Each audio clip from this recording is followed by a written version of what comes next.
In 2008,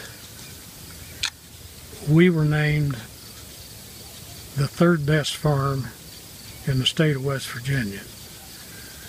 There are over 21,400 farms in this state, and we ended up third.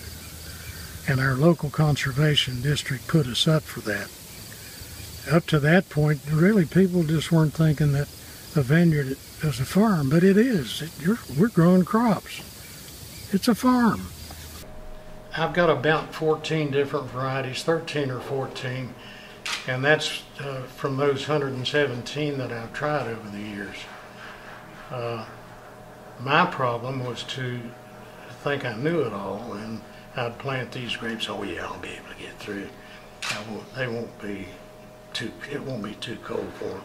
Well, I even had Tony Wolf come over, and he's a West Virginia boy, who's the chief of horticulture, the viticulturist of the state of Virginia.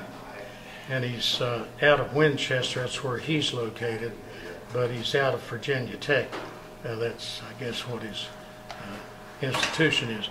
And Tony came over, and I said, Tony, I want to know, somebody had recommended him to me.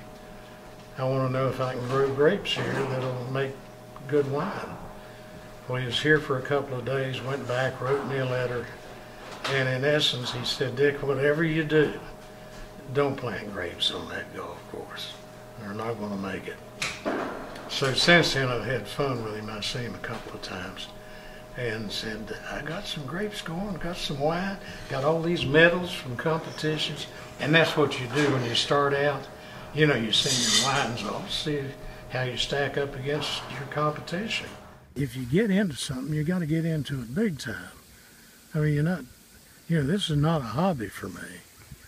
I mean, this is my livelihood right here. And I'm here before 8 o'clock every morning. We all sit down at the table, and I tell the boys what I want them to do. 17 acres in grapes and 3 acres in blueberries. And the blueberries are just for fresh picking.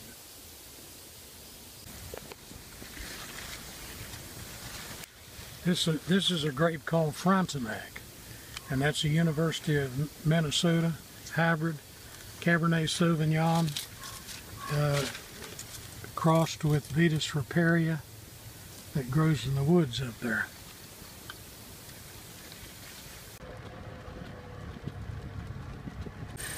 Look at that. Esprit, E-S-P-R-I-T. Cold climate cultivars, grown at 25 to 2,600 feet above sea level. Nobody else in the state does it. And nobody else in the state, they don't even know what this grape is. They don't plant it. Why? Why wouldn't you plant that grape? Makes great wine. Very little disease. Adapts well to the trellis. Gives you a good crop, makes good wine. And that's what it's all about.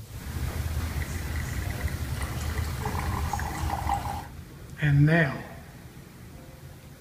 the best part of all. This is called the finish, the farewell, or the aftertaste. Future Farmers of America.